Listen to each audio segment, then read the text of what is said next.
안녕하세요. 투자 쉽게 하자 김PB입니다. 삼성전자의 몰락, 한국 증시 최악의 위기라는 주제로 오늘은 좀 말씀드려볼까 합니다. 현재 최근에 이제 코스피 1%대 급락, 그리고 삼성전자 52주 신저가라는 굉장히 끔찍한 기사가 나왔습니다. 금융위기 때나 뭔가 볼 수 있을 법한 기사가 나왔는데, 최근에 한국 증시 분위기가 정말 최악의 수준이에요. 그럼 왜 이렇게 한국 증시가 안 좋은 건지, 그리고 어떤 상황인 건지 지금 자세히 알아볼 필요가 있을 것 같습니다. 자세히 좀 말씀드려 보면, 삼성전자 반도체 실적 부진 우려로 목표가 낮춰서 이제 목표가를 낮췄다 이렇게 하면서, 김영태 신한투자증권 연구원은 지금 현재 스마트폰 수요, 메모리 수요, 뭐 적자폭 확대, 늦은 시장 진입, 이런 이제 어떤 우려감 때문에 좀 이제 삼성전자의 어떤 목표가를 낮춰서 이제 리포트를 냈거든요. 근데 보면은 결국은 핵심 내용을 보게 되면 수요 감소, 삼성전자가 판매하는 제품에 대한 이 어떤 기업들과 사람들의 니즈가 줄었다. 그리고 기존에 있었던 적자가 더더욱 이제 분야별로 다르겠지만 적자가 확대됐다. 게다가 어떤 신규 시장에 빠르게 진출하는 이제 어떤 시장을 빠르게 진출해야만 하는 시장을 늦게 진출했다. 이 세 가지, 투자자들이 가장 싫어하는 삼박자가 동시에 출몰했어요. 실적 악화되고, 실적 전망치도 악화되고, 회사 제품에 대한 수요 떨어지고, 게다가 이제 R&D, 연구개발이나 아니면은 사람 이제 뭔가 앞으로 회사를 발전시킬 수 있을 만한 신사업, 이런 것들 세 개가 전부 다 지연되고 있다는 거죠. 뭔가 삼성전자가 꼬일 대로 꼬여가고 있는 이런 상황입니다. 게다가 최근에 이제 중동 전쟁 리스크까지 확산되고 있죠. 이란, 이스라엘의 탄도미사일 180발 발사했다, 이렇게 이제 지금 기사 나왔는데, 최근에 이것 때문에 크루드 오일이 굉장히 많이 급등을 했거든요. 그러면서 시장의 변동성이 막 출렁출렁이고 있고, 나스닥은 막 빠지고 이러고 있는 상황인데, 전쟁 리스크 때문에 사실은 경제 분위기까지 안 좋은 상황이에요. 근데 우리나라도 사실은 아시겠지만 남북한이 이렇게 나뉘어져 있지 않습니까? 그런데 전 세계에서 유일한 분단 국가가 한국인데, 이렇게 지정학적 리스크가 커지면은 그러면 한국 쪽도 뭔가 인기 없어질 가능성이 크죠. 왜냐? 우리나라는 전 세계에서 가장 유일한, 그러니까 가장 유일한 분단 국가인데다가 휴전 국가입니다. 우리나라가 이제 전쟁을 안 하고 있는 국가가 아니죠. 전쟁 안 하고 있는다는 우리만 생각하는 거지, 사실은 휴전 국가, 엄연히 휴전 국가이기 때문에 당연히 지정학적 리스크가 커지면은 우리나라도 이런 부분에서 영향을 받을 수밖에 없는데, 가뜩이나 외국인들이 지금 한국 주식 시장에서 빠져나가는데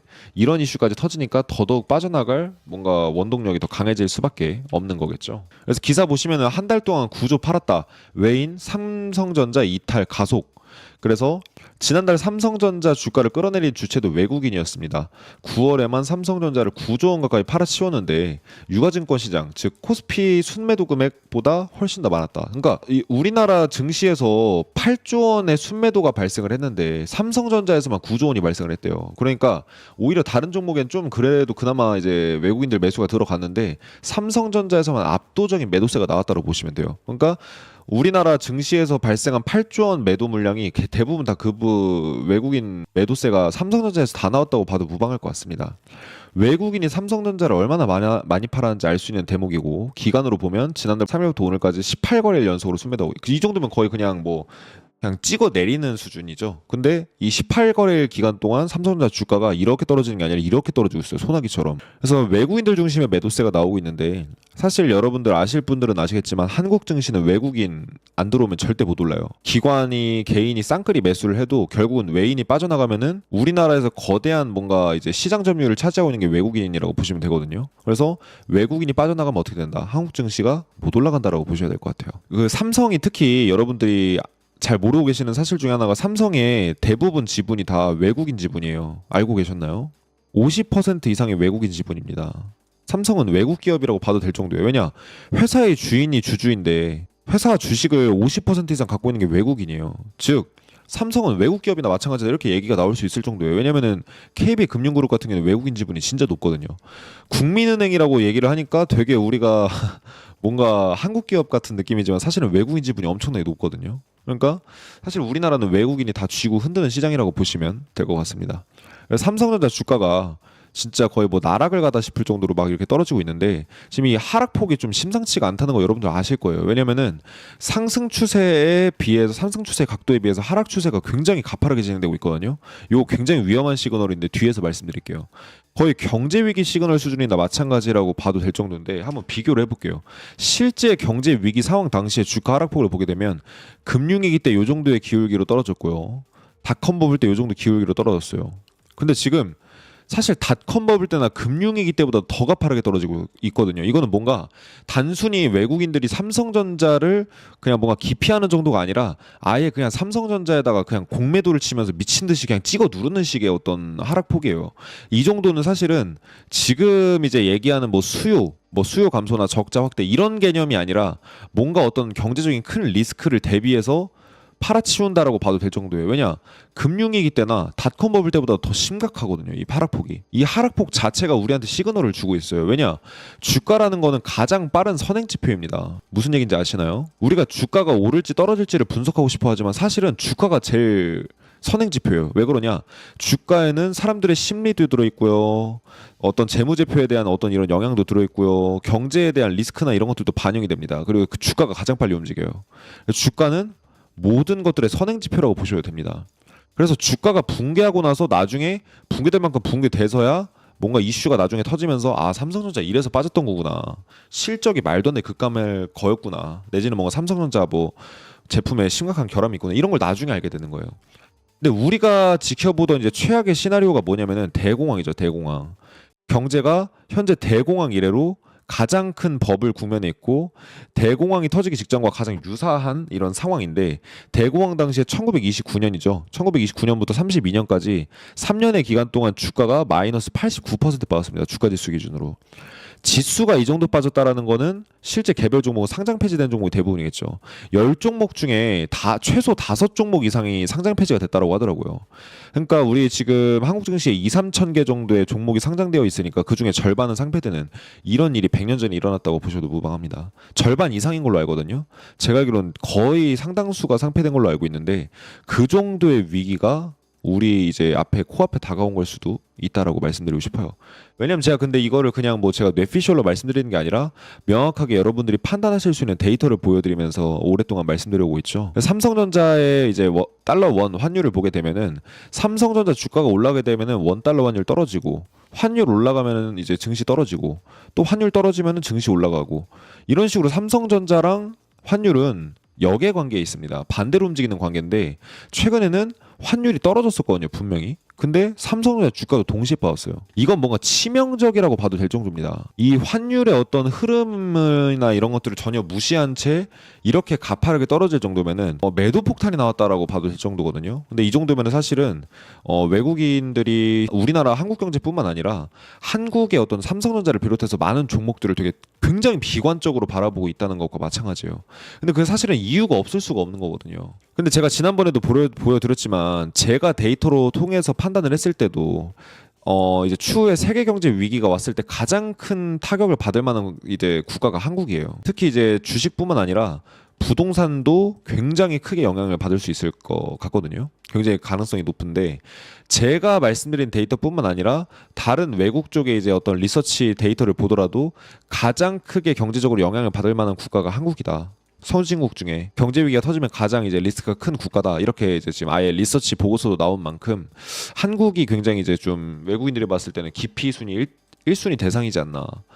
아니 대만 증시, 일본 증시, 중국 증시 뭐 웬만한 증시가 다 올라가는데 한국만 빠져요. 게다가 여기 중국 항생지수 보게 되면은 21일 거래일로는 13일 동안 33%가 상승을 했습니다. 지수가. 이 정도면은 코로나 쇼크 때 바닥 찍고 올랐던 때보다 훨씬 더 가파른 추세고 아까 제가 라이브 방송을 하면서 채팅창 보니까 상하이 증시 확인해 보셨냐 그래서 확인해 보니까 오늘만 10%가 올랐더라고요. 말도 안 되죠. 전 세계 모든 자금이 중국으로 쏠리고 있습니다. 지금까지 엔비디아고 뭐고 지금 미국 주가 지수가 이렇게 오를 수 있었던 거는 전부 다 전 세계 사람들이 전부 다 미국 주식에 투자를 했기 때문이에요. 근데 이 흐름이 깨져가면서 이제 모든 돈들이 이쪽으로 가다가 어디 쪽으로 가고 있어요? 다 어디로 이탈되고 있죠? 중국으로 이탈이 되고 있습니다. 뿐만 아니라 이탈되는 거는 이탈되는 건데 한국과도 같은 이런 이제 뭔가 투자 매력도가 다른 나라 국가 대비 떨어지는 국가에서 자금이 또 빠져나가고 있어요. 외국인 투자자들이 빼가지고. 그러니까 이제 기존에 투자할 신규 자금도 중국에 넣을 뿐만 아니라 투자하고 있던 자금도 빼서 중국에 넣고 있어요. 제가 마이클 버리의 사례를 말씀드렸지만 2008년 글로벌 금융위기를 예측했던 마이클 버리 같은 경우도 현재 미국 주식에서는 매도를 치고 비중을 확 줄인 데다가 중국 주식을 이제 매수하는 이런 이제 행태를 보이고 있거든요. 제가 이런 내용들을 이제 일주일 전 이제 지수가 본격적으로 폭등하기 전에 중국 주식 매수 기회라는 주제로 영상을 올려드렸었는데 제가 댓글로 뭐 제가 부족해서 당연히 욕을 먹겠지만 뭐 이런 분들이 계세요. 너는 왜 맨날 경제 대공황만 얘기하고 위기 이런 것만 얘기하고 왜 투자의 기회는 얘기 안 해주냐. 근데 그게 좀 오해라고 말씀드리고 싶은 게 중국 주식 매수 기회 이런 것뿐만 아니라 원자재 앞으로 대세 섹터가 된다. 뭐 이런 이제 뭐 투자하는데 어떤 이제 매매 기법이 되는 스킬들 이런 것들 제가 많이 말씀드리고 있는데 뭔가 이제 썸네일만 보시고서 그렇게 말씀해 주시는 분들이 많은 것 같아요. 최근에 며칠 전에도 중국 주식 폭등 중이라는 주제로 또 중국 주식에 대해서 다뤘거든요. 그러니까 제가 말씀드렸던 거는 장기적인 투자를 하는 관점에서 중국에 좀 주목한다기보다는 이건 조금 뒤로 미뤄야 될 것 같고 일단 단기 투자에서는 꽤 되게 괜찮은 것 같다 이렇게 말씀을 드렸었는데 현재 지금 나스닥이 미국뿐만 아니라 전 세계 대표 주가 지수 중에 하나인데 나스닥이 80일 넘게 전고점 돌파를 못 해주고 있어요. 좀 있으면 3달 채워요. 이 정도로 주가가 못 올랐던 적이 없었거든요. 2022년에 나스닥 36% 폭락하고 엔비디아, 테슬라, 비트코인이 막 7, 80%씩 빠질 때 이럴 때 빼고는 이렇게 전고점 돌파 실패한 적이 없었는데 지금 이 정도면 분위기가 상당히 안 좋다고 봐야 되는데 여기다가 플러스 알파로 어떻다 중국 증시에 돈 다 몰리면서 한국 주식도 영향을 받고 있다. 코스피는 붕괴되는데 항생만 나홀로 상승 중인 상황이다. 그래서 지금 항생지수 분위기에 따라서 한국도 상당히 좀 영향을 받아서 주가지수가 움직일 것 같다라는 생각이 들고요. 사실 뿐만 아니라 지금 이제 경제는 상당히 안 좋아지고 있다라는 걸 계속 이제 말씀드리고 있고 이런 것들을 데이터로 공유를 해드리고 있는데 블룸버그 데이터 보면 또 재밌는 자료가 있습니다. 우리나라가 어떻게 보면은 전 세계에서 이렇게 전 세계에 있으면 미국이라는 큰 형님과 중국이라는 이제 둘째 형님 포함해서 많은 국가들 중에 선진국 중에서 가장 이제 뭔가 어떻게 보면 나약한 요즘에 이제 많이 크고 있는 인도 형님도 있죠. 그 다음에 옛날부터 형님 자리 차지하던 영국 등등 비롯해서 많은 국가들이 이제 탑 10 국가에 들어가는데 그 중에 뭔가 이제 특색이 없는 국가가 돼버리고 있어요. 반도체랑 화장품 이런 걸로 유명하긴 하지만 그거는 대만도 사실은 마찬가지고 뭐 제조업 기술력은 중국이 뛰어나고 나머지 기술력은 미국이 뛰어나고 뭐 이런 상황인데 한국은 뭔가 지금 낙동강 오리알된 상황이거든요. 그러니까 약간 나스닥으로 보게 되면 중소형주 같은 느낌이에요. 중소형주. 근데 지금 굉장히 재밌는 거 뭐냐면은 미국에서도 양극화 현상이 심각하게 벌어지고 있는데 미국에 상장된 중소기업의 42%가 지금 좀비 기업입니다. 무슨 얘기냐면은 수익을 못 내고 있다라는 거예요. 기업의 본질적인 존재 이유는 이익입니다. 이익을 못 내는 기업은 그냥 자원봉사자도 안 돼요. 그렇죠? 근데 지금 이런 상황이 닷컴 버블 때 당시보다도 지금 이 무수익 기업들이 많아진 게 너무 심각한 상황까지 왔다라는 건데 상장되어 있는 기업들의 부실이 너무 심해졌다라는 거죠. 근데 대기업들은 여전히 그래도 이익을 내고 있는 기업, 이익률이 상당한 기업들이 좀 있거든요. 그래서 대기업하고 중소기업 간의 실적이랑 주가가 격차가 양극화되고 있어요. 나스닥은 사상 최고치 돌파하고 빅테크 주가들도 여전히 상승 나오고 있는 상황이고 대기업 주식들도 최근에 안 오르던 게 꽤 많이 올랐는데 이 와중에 중소기업 주식들은 정말 많이 떨어지고 있고 개별 종목들은 대부분이 다 하락 추세입니다. 그런 것처럼 미국도 올라가는 추세고 중국도 미친 듯이 최근 들어서 이렇게 올라가는 추세인데 어떻다 한국만 이렇게 떨어지고 있는 추세라고 보셔야 될 것 같아요. 그래서 한국은 약간 전 세계의 중소형주나 마찬가지다라고 좀 보시면 될 것 같습니다. 이해되셨죠? 자, 그렇다고 한다면 삼성전자나 한국 증시의 주가가 오르려면은 어떤 상황이 벌어져야 되는가? 심플하게 보면 3가지입니다. 첫 번째, 해외 증시가 올라야 돼요. 이제 항생지수 같은 게 아니라 나스닥 같은 이제 전 세계 주가 지수, 나스닥, 유럽, 미국 나스닥, 유럽, 뭐 항생지수 등등등등 많은 기업들의 이제 주가가 사상 최고치 돌파하면서 이렇게 날아가는 이런 분위기가 나와야지만 추가 반등이 가능한데 지금은 모든 증시가 약세인데 중국 증시만 주목받고 있는 상황이어서 약간 애매한 상황이고요. 두 번째로 환율 하락입니다. 지금 환율이 이렇게 움직였다가 막 계속 또 살짝 이제 단기적으로 떨어지고 있는데 이런 하락 추세가 계속 가속화돼서 환율이 떨어져야 돼요. 그러니까 달러 가치는 떨어지고 한국의 원화 가치는 올라가는 형태로 이제 움직여야지 한국 돈 간의 가치가 오르니까 외국인들이 투자하려고 들어올 거거든요. 그래서 환율이 떨어져야 되고 마지막으로는 경제 위기 리스크가 좀 완화가 돼야 됩니다. 지금 경제 위기 리스크가 굉장히 많이 빠르게 그러니까 이렇게 계단식으로 높아지는 게 아니라 경제 위기 리스크가 이렇게 높아지고 있는 상황이거든요.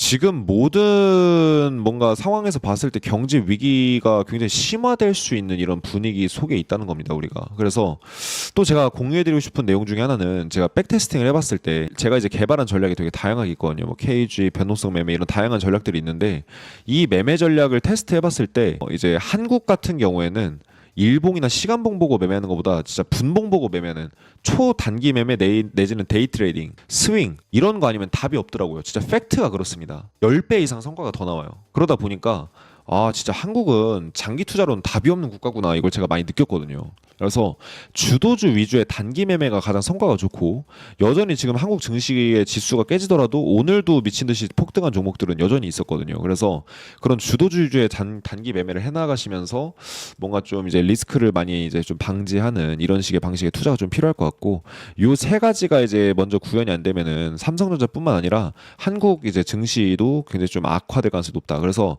이런 형국에는 주도주 위주의 단기 매매, 트렌드에 맞는 종목을 데이 트레이딩이나 스윙 매매로 이렇게 가져가시는 거, 3일 이상 가져가시지 않고 매매를 정리하는 이런 방식의 매매가 가장 이제 유효할 거라고 저는 보고 있습니다.